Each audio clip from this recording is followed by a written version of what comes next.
Bom, pessoal, vamos começar e continuar, né? Porque eu já fiz essa desses personagens, então eu vou deixar o desenho correndo um pouco mais rápido e explicando coisas que eu não expliquei no caso, né? Esse é o Mechalon, é um robozão gigante, um dos deuses generais, né? Do Mestre das Sombras. Ele é responsável por criar os Zolons, que são uma espécie de olhos mecânicos que saem pelo universo aí catalogando tudo, né?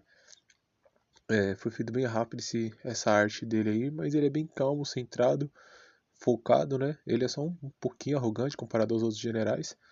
É, Dizem que ele é um Technomancer, né, que tem a habilidade de manipular objetos tecnológicos, equipamentos e tal. E qualquer Technomancer é o terror de qualquer ciborgue ou robô. Inclusive, se ele tivesse um inimigo que tivesse poder de tecnomancia, ele que estaria em apuros, né? Porque esse poder realmente é o terror de quem usa a tecnomancia, alguém consegue controlar seu corpo, seu sistema, como você funciona, né? É algo terrível. Ele também tem duas submetralhadoras nas costas dele, e o poder basicamente dele, até onde se sabe, é só mecânico, né? Ele não usa nenhuma das energias, nem chakra, nem ki, nem essência, nem graveler, nem astral, nem espiritual, enfim, não usa nada, é só o poder mecânico mesmo dele, tecnológico, mas ele é com certeza uma referência no universo dessa técnica, realmente ele é uma referência, né? Tanto é que do Mechalon vem um lixo mecânico, o lixo mecânico cria vida e cria o Metalon. Então, tipo, ele é avô do Metalon e o próprio Metalon já é uma referência tecnológica, né? Ele é um personagem muito tecnológico, já é uma referência tecnológica. Vindo agora pro Jimmy, né, que é o dos 12 generais, eu diria que é o mais poderoso, porque é o único que usa poder dimensional. Mais poderoso de todos os generais é ele, em questão de poder, não estou falando mais forte nem o que vence, mas com certeza que tem maior capacidade de transformar as coisas é o Jimmy. Poder dimensional realmente é muito forte, é um palhaço dimensional, né? E por ele controlar partes da outra dimensão, ele pode fazer praticamente qualquer coisa, ele tem uma semi-onipotência, né? Semi-onipotência. Aí temos um dos meus generais favoritos, que é o comandante. Se o Jimmy é o mais poderoso, esse daí é o mais forte, que é o comandante. O nome dele é comandante, no caso. Dos 12 generais, ele seria ou o primeiro ou o décimo. Ele é o comandante, mas ele não manda em nada, ele é bem tranquilo no dele. E ele é muito legal porque ele não é arrogante. Da raça dos Connectors, que é uma das raças do Amazon, né, que ele é rei, os Connectors são escravizados por quase todas as raças do universo, as 14 raças. Eles são praticamente escravizados, né? Por causa que eles é uma raça que tem afinidade na tecnologia quanto mágica. Então eles são muito raros, os Connectors geralmente acabam sendo escravizados. O comandante ele tem bastante Connectors na onde que ele habita, né? Trabalhando para ele. Mas na verdade ele paga um salário digno e oferece proteção. Mas imaginava-se que ele assim, como o resto das raças, ele também escravizava, né? Mas ele não é o que acontece, né? Inclusive tem alguns generais que inclusive maltratam os Connectors, é considerado uma raça escrava. Quem diria, né? A própria raça do Amazon, o maior campeão de todos, a raça deles é escravizada, né? Mas o Amazon diz que é por pouco tempo. É só até ele acender o poder de novo, mas enquanto o Amazon não acende, tem muitas raças que acabam escravizando os Connectors, né?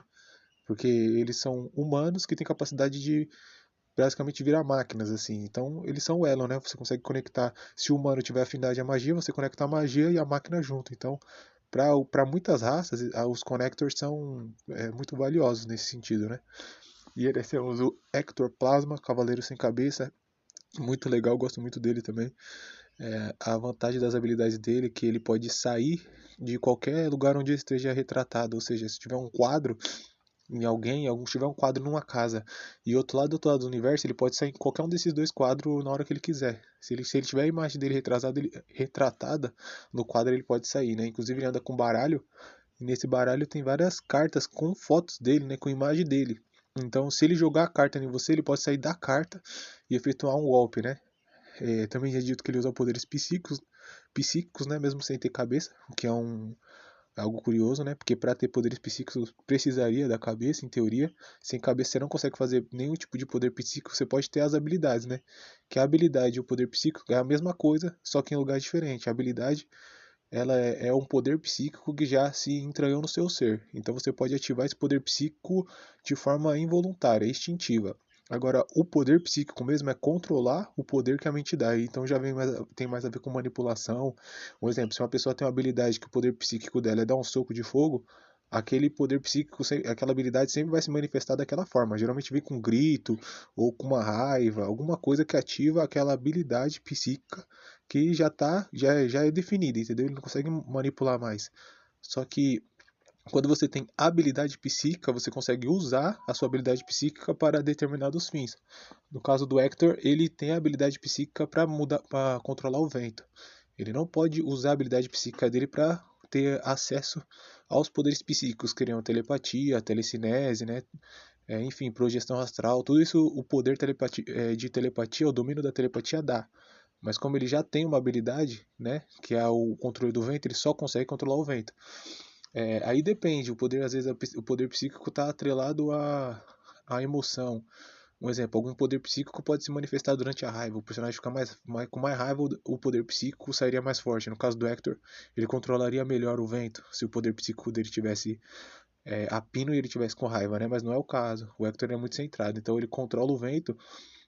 Então depende da situação, do momento. Por exemplo, se a calmaria que desperta o poder do Hector, se ele tiver muito calmo, o poder dele de controlar vento, que é psíquico, vai estar no auge, vai estar no máximo. Agora já vendo na Madame Aranha, a Madame Aranha eu tenho pouca arte sobre ela, mas é uma personagem também que eu gosto.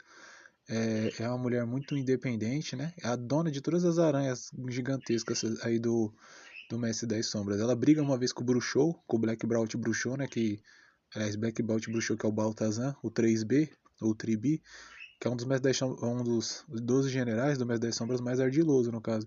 E o poder dele, ele tem vários poderes, ele é muito versátil, só que ele também controla as pragas. E uma das pragas que ele controla é as aranhas. Só que a Madame Aranha não aceita que ele controle as aranhas dela. Ele fala, fica longe das minhas aranhas. Essas aranhas são só minhas. E cada uma dessas aranhas, que é um exército gigantesco, ela controla, ela chama pelo nome, inclusive quando dá ninhada, ela dá ninhada de aranha, é tipo umas 30 aranhas de uma vez nas aranhazinhas. Ela já conhece elas pelo nome e são amigas dela. Ela tem projeção do ser dela, então se você destruir o corpo dela, ela consegue nascer de novo dentro de outra aranha. Então cada aranha que ela tem é como se fosse uma vida a mais que ela tem. Que ela vai sair da aranha assim que o corpo dela for danificado ou ferido totalmente, né, incapacitado de batalhar. Mas ela não gosta de fazer isso, porque as aranhas são amigas dela no caso, né? Mas para derrotar ela de forma definitiva 100%, uma das formas seria ter que derrotar todas as aranhas de uma vez só, né? Ter que passar por todas as aranhas, acabar com todas as vidas dela, para depois conseguir afetar ela de fato. Essa espada verde dela também tem a capacidade de virar um dragão, também, eu vou ter que detalhar isso com mais precisão. Mas como eu disse, tem pouca informação sobre ela, além do fato de que ela vai ter um romance no futuro com o Mestre das Fugas, né? Que é um outro personagem que é da Guilda do Amásia, um romance proibido, né? Com o inimigo, porque se o Mestre das Fugas é da Guilda do Amásia e ela é um dos dois generais do Mestre das Sombras, não poderia ter esse romance de espécie alguma, né? Mas acaba acontecendo, né? Eles não mandam no coração dele, principalmente ela, porque é ela que se apaixonou pelo Mestre das Fugas em primeiro lugar.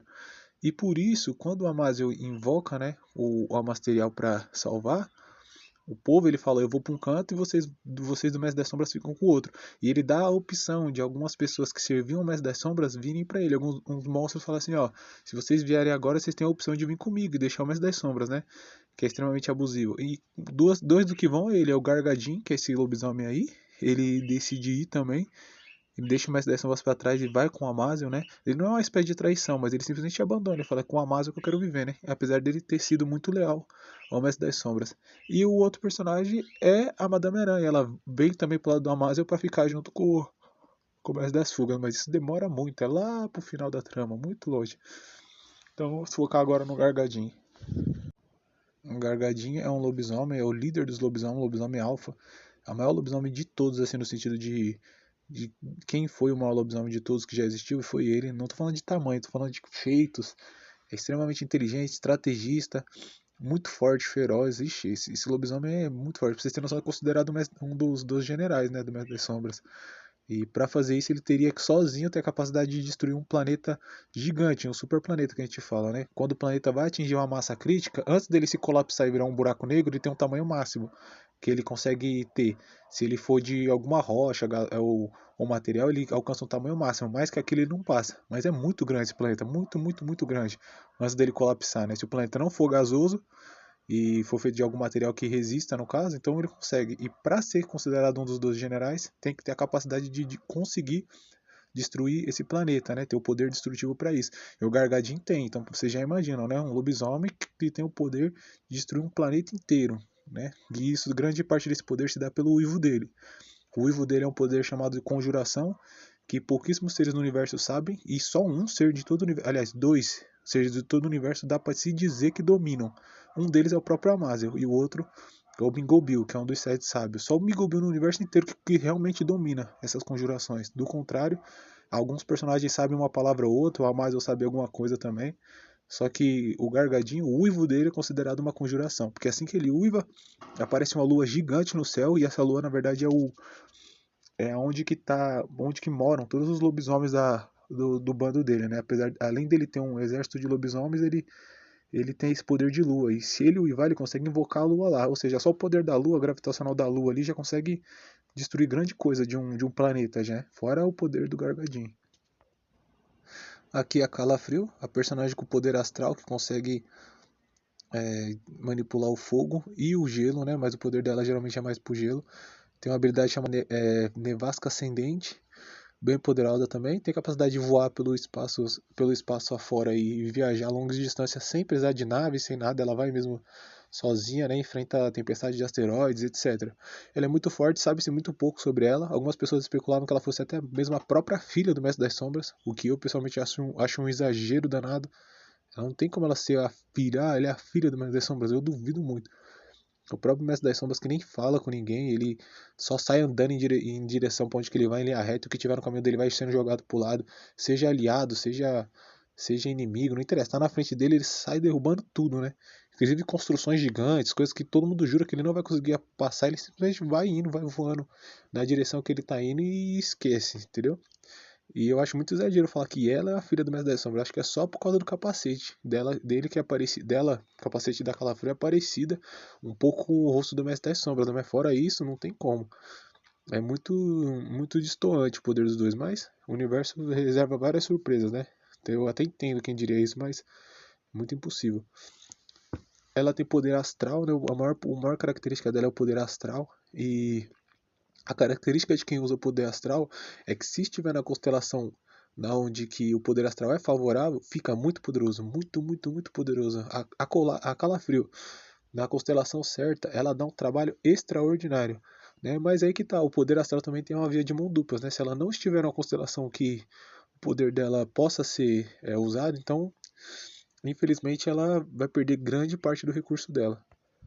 E aí que tá, né? Os usuários de poder astral geralmente investem muito do seu tempo e do seu desenvolvimento no poder astral.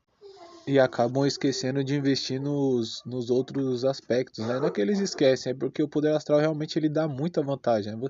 Você em um dia de treinamento de poder astral, você desenvolve 100 dias de qualquer outra habilidade, né? Só que o problema do poder astral é que ele acaba deixando na mão, né? Se você estiver num lugar, numa região astral que não te é favorável, acaba te deixando na mão, né? Então é isso, pessoal. Não esqueça de apoiar a gente no TikTok, Instagram e no Catarse também para fazer essa ideia dar certo. Tem um apoio aí na descrição do canal. Qualquer ajuda é bem-vinda. Quem souber também desenhar, ser bom em desenvolver histórias, dá um alô na gente aí pra gente ver o que a gente pode estar fazendo. Tamo junto.